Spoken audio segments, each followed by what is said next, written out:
خدا کا روح یسوع کو بیابان میں لے گیا۔ اس نے 40 دن اور رات نہ کچھ کھایا اور نہ ہی پیا۔ اس کے بعد اسے بھوک لگی۔ یہ جانتے ہوئے کہ یسوع کو بھوک لگی ہے، شیطان نے اسے آزمایا۔ اس نے پتھروں کی طرف اشارہ کیا اور کہا، اگر تو خدا کا بیٹا ہے تو ان پتھروں سے کہہ کہ وہ روٹی بن جائیں۔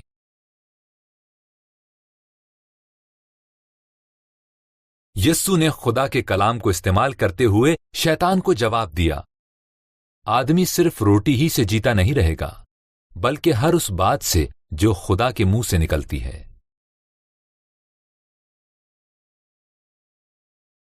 پھر شیطان یسوع کو ہیکل کے کنگرے پر لے گیا اور کہا، اگر تو خدا کا بیٹا ہے تو اپنے آپ کو نیچے گرا دے، کلام میں لکھا ہے کہ خدا کے فرشتے تجھے بچا لیں گے۔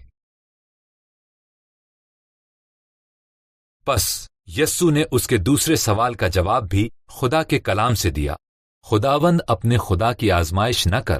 اس نے پھر بائبل میں سے حوالہ دیا۔ آخر میں شیطان یسوع کو ایک بلند پہاڑ پر لے گیا اور اسے دنیا کی سلطنتیں اور دولت دکھائی اور کہا، یہ تمہارا ہو سکتا ہے اگر تم مجھے سجدہ کرو اور میری عبادت کرو۔ یسوع نے اسے حکم دیا، اے شیطان، دور ہو۔